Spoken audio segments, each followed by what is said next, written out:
Dati akong isang super soldier sa modernong panahon.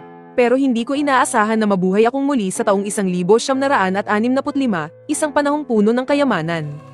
Sa panahong ito, hindi ipinagbabawal ang paggamit ng baril at pangangaso. Nagkalat ang mga hayop gubat at malalaking kuneho sa buong bundok, at ang mga dambuhalang alimango sa mababatong baybayin ay sobrang tataba. Pero sa kabila ng napakaraming yaman mula sa bundok at dagat, ang mga taga-nayon ay araw-araw na nagugutom. Para baguhin ang sitwasyon kung saan naghihirap sila sa kabila ng kanilang kayamanan. Nagpasya akong kunin ang aking rifle at pumasok sa gubat para mangaso. Nang magising akong muli, bumalik ako sa mismong araw na si Wang Lin. Kasama ang aming anak, ay pumasok sa bundok para manguha ng panggatong. Pagbukas ko ng pinto, ang buong paligid ay natatakpan na ng nyebe. Tumakbo ako na parang baliw papunta sa North Mountain. Mabilis akong naglaho sa gitna ng malakas na bagyo ng nyebe. Dahil sa araw na ito sa nakaraan kong buhay, isang biglaang snowstorm, ang naging dahilan para maligo si Wang Lin na walang karanasan sa bundok. Nang matagpuan sila ng mga taga-nayon, tanghali na kinabukasan, ang mag-ina ay magkayakap ng mahigpit, nakabaluktot sa isang hukay ng nyebe sa North Mountain, pareho nang wala ng buhay. Ngayong nabuhay akong muli, hinding-hindi ko hahayaang maulit ang trahedya. Sa kalangitan, umuungol ang malakas na hangin. Hinaharangan ng makapal na nyebe ang paningin ni Wang Lin. Habang nakatayo sa isang mundong puno ng nagyayelong hangin at nyebe, hindi mapigilan ni Wang Lin na manginig sa takot. Tuluyan na siyang nawala ng direksyon. Nang mahanap ko ang aking mag-ina, namumula na ang mukha ni Wang Lin dahil sa malamig na hangin. Ang bawat hininga niya ay agad nagiging yelo. Ang 3 taong gulang na si Dudo ay nanginginig sa kanyang mga bisig. Nilalamig Dudo, nilalamig. Pautal-yutal na sabi ni Dudo habang pilit na sumisiksik sa yakap ng kanyang ina. Umaasang makahanap ng kahit kaunting init. Pero dahil sa walang awang lamig, wala siyang mapagtaguan. Nandito si Mama, Dudo. Huwag kang matakot, huwag kang matakot. Patakbo akong lumapit sa kanila. At niyakap ng mahigpit ang aking asawa at anak. Hindi ko mapigil ang manginig ang buong katawan. Patawad, patawad. Paulit-ulit akong humingi ng tawad. Habang naririnig ko ang iyak ng aking mag-ina. Hindi ko mapigilan ang pagpatak ng aking mga luha. Hindi ito panaginip. Totoo ang lahat ng ito. Sigurado na ako talagang nabuhay ako muli at nagbalik sa nakaraan. Hinubad ko ang aking jacket. Binalot ko ng maigi si Dudo. At kinalong siya sa aking mga bisig. Linlin, malamig dito. Uuwi na tayo. Lumingon si Wang Lin sa isang bigkis ng panggatong sa lupa. Hirap na hirap niya itong nakuha. Dahil sa kapal ng nyebe. Napakahirap talagang makahanap ng kahit konting panggatong. Mabilis kong pinasan ang panggatong sa aking likuran. Pinunasan ko ang aking mga luha. Halika na, uuwi na tayo. Tumango ng matindi si Wang Lin. Kuwatseng, naligaw ako. Humihikbi ng mahina si Wang Lin. Huwag kang mag-alala, nandito na ako. Matatag at puno ng paninindigan ang boses na sabi ko.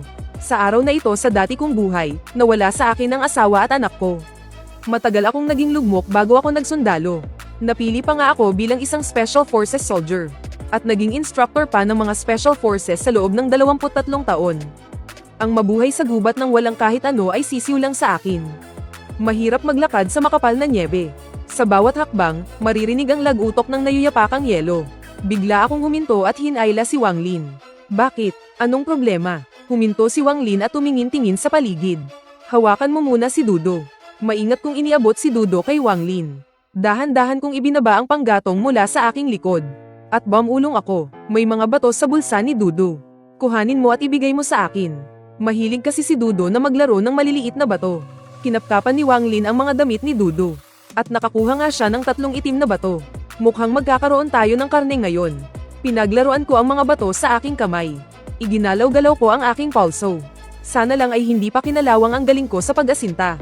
Sa di kalayuan, may isang makulay na pheasant na nakatuntong sa sanga ng punong balot ng nyebe. At panay ang huni. Tinatawag nito ang kasamang noalay dahil sa snowstorm. Dahil din sa snowstorm, nawala ang pagiging alisto nito. Sa isang iglap, narinig ang matinis na hag-init ng batong paparating. Agad na tumakas ang pheasant nang maramdaman ang panganib.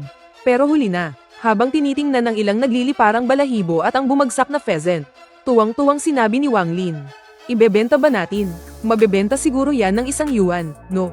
Yung pinagbentahan, pwede nang ipambili ng 2 sako ng uling. Hindi natin ibebenta, iuuwi natin para lutuin, pampalusog sa'yo at kay Dudo. Sabi ko habang umiiling. Walang sino man ang mas nakakaalam kaysa sa akin. Na ang snowstorm na ito ay tatagal ng halos 2 araw at 2 gabi. Sa huli, ni hindi na natin mabubuksan ang pinto. Kailangan ko nang mag-isip kung paano ako kikita ng pera. Ngayong nagbalik na ako, hindi ko lang kailangang punan ang mga pinagsisihan ko sa nakaraang buhay. Kundi bibigyan ko rin ng magandang buhay ang buong pamilya ko. Pero napakahirap talagang kumita ng pera sa panahong ito. Natabunan ng nyebe ang buong kabundukan. May mga lobo ring nagpapakita kamakailan. Kahit ang mga bihasang mangangaso sa baryo ay hindi nangangahas pumasok sa bundok. Kahit pa mayroon akong ilang dekadang karanasan bilang Special Forces, napakadelikado pa ring pumasok sa bundok para mangaso. At higit sa lahat, wala akong baril ngayon. Isang pagpipilian sana ang lawa sa bundok. Pero matagal na itong natabunan ng nyebe. Ang manghuli o mamingwit ng isda, imposible sa mga susunod na araw. Naisip ko ang mga batuhan sa tabing dagat. Kahit hindi ako makapalaot, may mga alimango naman sa mga batuhan. Ngayong Nobyembre ang panahon kung kailan pinakamatataba ang mga alimango. At sakto namang pwedeng gawing pain sa alimango ang lamang loob ng pheasant na ito. Pag-uwi sa bahay, inayos ko agad ang pheasant. At agad na nagsalang ng kawali at nagpainit ng mantika. Napansin ni Wang Lin na iba na ang kanyang asawa ngayon. Himala itong nagluto. Yakap-yakap niya si Dudo habang nakaupo sila sa higaan. Tahimik niya akong pinanood habang naghahalo sa kawali. Nakatago si Dudo sa mga bisig ni Wang Lin. At walang tigil sa kalulunok ng laway. Pinupunasan pa paminsan-minsan ang gilid ng kanyang bibig. Ang napakabangong amoy ng nilulutong manok ay bumalat na sa buong silid. Kumukulo na rin ang tiyan ng bata. Nilagang manok na may kabute. May 3 maliliit na tinapay na mais na nakadikit sa gilid ng kawali. Paubos na rin kasi ang pagkain namin sa bahay. Tiningnan ko ang natitira naming panggatong. At ang kakarampot na uling. Gusto kong sampelan ang sarili ko. Ang huling pera sa bahay na pambili sana ng panggatong. Ninakaw pa ni Chen Biao para ipambili ng alak. Alam kong kailangan namin ng uling sa bahay. Kung hindi, sa ganitong tindi ng taglamig, mamamatay kami sa ginaw. Naaalala kong pwedeng manghiram ng uling sa komunidad. Kailangan lang itong bayaran sa susunod na taon gamit ang puntos mula sa trabaho. Napayuko si Wang Lin. 4 na beses siyang sumubok manghiram. Pero sa bawat subok niya, puro masasakit na salita ang inaabot niya. Sinasabi nilang batugan at tamad daw ang asawa niya. Kahit kalahating sako ay hindi siya pinahiram. Hayaan mo na, ako nang bahala. Napayuko ako sa hiya. Alam kong kasalanan ko ang lahat. At isa pang dahilan ay dahil Zhang ang apelyido ko. Ang tawag sa komunidad namin ay Chentang Sanlikyu. Kaming mga Zhang ay mga dayo lang dito. Palagi kaming itinataboy, harapan man o patalikod. At malalim ang alitan namin lalo na sa pamilyang Chen. Halos luto na ang karne. Kinuha ko ang sandok at dinampot ang isang hita ng manok. Hinaypan ko muna ito bago iabot sa anak ko. Hindi na makapaghintay si Dudo, sinunggaban niya agad kahit mainit pa. Parang may kumirat na naman sa puso ko. Masarap ba? Tanong ko nang makita kong naubos na ni Dudo. Hinimas ko ang munti niyang ulo. Sunod-sunod ang tango ni Dudo. Habang ang malalaki at may itim niyang mga mata ay nakatitig pa rin sa karne sa loob ng kawali. Kain na tayo. Inilipat ko ang kawali sa aming kainan. Umupo kaming 3 sa paligid nito para kumain. Napansin kong nagtitipid sa pagkain ng karne ang asawa ko. Matagal niyang hinangat-ngat ang isang pirasong buto. Kaya nilagyan ko siya ng karne. Sinabihan ko siyang damihan ang kain. Si Wang Lin ay galing sa pamilya ng mga manggagawa. Dapat sana'y maginhawa ang buhay niya at walang iniisip. Pero dahil sa akin, tinalikuran niya ang kanyang pamilya. Nang mabusog si Dudo, humiga na siya sa higaan at mahimbing na nakatulog. May ngiti sa kanyang munting mukha. Marami siyang kinain na karne. Nagdagdag ako ng panggatong sa kalan. Pagkatapos ay pumunta ako sa bakuran at pumutol ng 2 kawayan na matibay sa lamig. Tamang-tama ang mga kawayan sa bahay para gawing bakat. Sana may mahuli. Madali lang para sa akin ang paggawa ng bakat. Sa tulong ng liwanag mula sa apoy, tinaga ko ang mga ito para maging mananipis na piraso ng kawayan. Sa aking mga kamay, unti-unti itong naging mga bakat na gawa sa kawayan. Hindi makatulong si Wang Lin. Nakadapa lang siya sa higaan at tahimik akong pinapanood. Siguro dahil sa sobrang pagod. Hindi niya namalayang nakatulog na pala siya. Humanap ako ng isang piraso ng lambat, at gumawa ng 4 na maliliit na supot. Ang ulo, puwit, at mga lamang loob ng manok bundok ay isa-isa kong isinilid sa loob. Isinabat ko ito sa gitna ng mga kulungan. Nakita kong mahimbing ang tulog ng aking mag-ina. Kaya dahan-dahan kong dinala ang 4 na bakat at lumabas. Gabi na at malakas ang buhos ng nyebe. Napakadilim ng kalangitan. Tanging ang puting nyebe lang ang nagbibigay ng bahagyang liwanag. Matutulis ang mga bato at mahirap lakaran. Humahampas ng pabalik-balik ang malamig na tubig dagat sa mga batuhan. Maingat akong naglakad. Isa-isang naghahanap ng magandang pwesto. Makalipas ang mahigit 10 minuto. Nailagay ko na ang 4 na bakat. Ngayon, maghihintay na lang ako ng huli. Kung maganda ang magiging huli, kailangan kong dagdagan ang bilang ng mga bakat. Pero kung wala namang mahuli, wala akong ibang pagpipilian kundi kumuha ng baril at sumuong sa panganib sa bundok. Habang nakatayo sa ibabaw ng mga bato, pinakinggan ko ang sunod-sunod na paghampas ng alon. Pinagmasdan ko ang makapal na nyebeng bumabagsak sa paligid. Huminga ako ng malalim.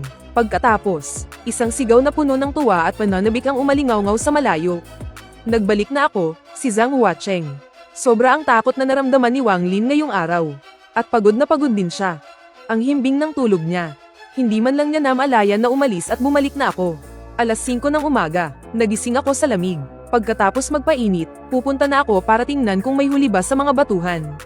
Pasan-pasan ang buslong kawayan, nagmadali akong pumunta sa tabing dagat. Patuloy pa rin ang malakas na pag-ulan ng nyebe. Halos natabunan na ng makapal na nyebe ang buong Chentang Sanli Canal. May ilang bahay na may umuusok na siminya. Natatakpan ng yelo at nyebe ang ilang bahagi ng mga batuhan. Kaya lalo akong nahirapan. Dahan-dahan at maingat akong umakyat sa mga ito. Makalipas ang mahigit 10 minuto, nahanap ko ang unang bitag. Sa ilalim ng agos ng tubig dagat, isang bitag ng alimango ang tahimik na nakalubog dito. Nang dahan-dahan kong iyangat ang buslong kawayan, bumuhos ang tubig dagat mula rito. Kasabay nito, may narinig akong mga kaluskos mula sa loob. Malakas na yumanig ang buslo. Gaya ng inaasahan ko, nagdiwang ako sa tuwa. Sa loob, may mahigit 20 alimango mula sa batuhan, iba't iba ang laki at kulay itim asul. Pero yung mahigit 10 maliliit na isda, ay gutay-gutay na dahil kinain ng mga ito. Ito na ang pinakamagandang bagong pain para sa alimango. Napakasagana pala ng biyaya ng dagat sa panahong ito. Dahan-dahan kong isinalin ang mga alimango sa aking buslo. Natuwa ang puso ko. Agad kong hinanap ang pangalawang bitag. Ang pangalawang bitag ay mayroon lang mahigit 10 alimango mula sa batuhan. Isang malaking alimasag, at 2 maliliit na alimasag na may batik. Pero mas marami ang nahuling isda. Hindi maganda ang pwesto ng pangatlong bitag. Nawasak ito dahil sa walang tigil na paghampas ng alon sa mga batuhan. Masagana rin ang naging huli sa huling bitag. Mayroon pa ngang isang malaki-laking pugita sa loob nito. Kontento kong ipinasan ang buslo. Napakalaking biyaya talaga nito. Nakapulot pa ako ng isang tambuli na sinlaki ng kamao. Isa itong pambihirang pagkain. Naisip kong bumalik ulit mamayang tanghali. Pagdating ko sa bahay, para na akong taong nyebe. Nagmamadali akong sinalubong ni Wang Lin. Pagpagin mo ang snow sa katawan ko. Nang makita niya sa loob ng bahay na kawayan, na parang may isang isdang nagyelo na parang estatwang yelo. Natigilan siya sandali. Isda ito ang huli ko sa mga bitag. Ipinakita ko na naman ang galing ko. Isang maliit na palayok ng napakapulang nilagang alimango at isda. Kalahating maliit na palayok ng napakalabnaw na lugaw na mais. Ang bango sa buong bahay. Masayang-masaya kaming tatlo habang kumakain. Pagkatapos kumain, ibinaon ko sa snow ang nagyelong isda at alimango. Walang tigil ang malakas na snow kaya hindi ako makapunta sa bayan. Ayos na rin, para makapag-ipon ako ng marami para sabay-sabay na ibenta. Pumunta ulit ako sa bakuran para pumutol ng 2 kawayan. Si Wang Lin, kahit hirap na hirap, tumulong pa rin. Gumawa pa kami ng 5 bitag na kawayan. Inayos din namin ang mga nasirang bitag dati. Kung bibilangin pa ang 3 na nasa may batuhan. Mayroon na akong 9 na bitag na kawayan ngayon. Pagsapit ng tanghali, tumakbo ako para maglagay ng mga bitag. Pagbalik ko, may dala na naman akong kalahating basket ng lamang dagat. Galing iyan sa 3 bitag. Kung 9 na bitag na, siguradong mapupuno ko na ang basket. Kaya sa sitwasyon ngayon, kailangan ko na ng katulong. Kinaumagahan, habang nakahiga ako sa papag, narinig ko ang isang mahinang kaluskos sa bakuran. Kinabahan ako, hindi iyon tunog ng yapak sa snow, kundi tunog ng may nginunguya.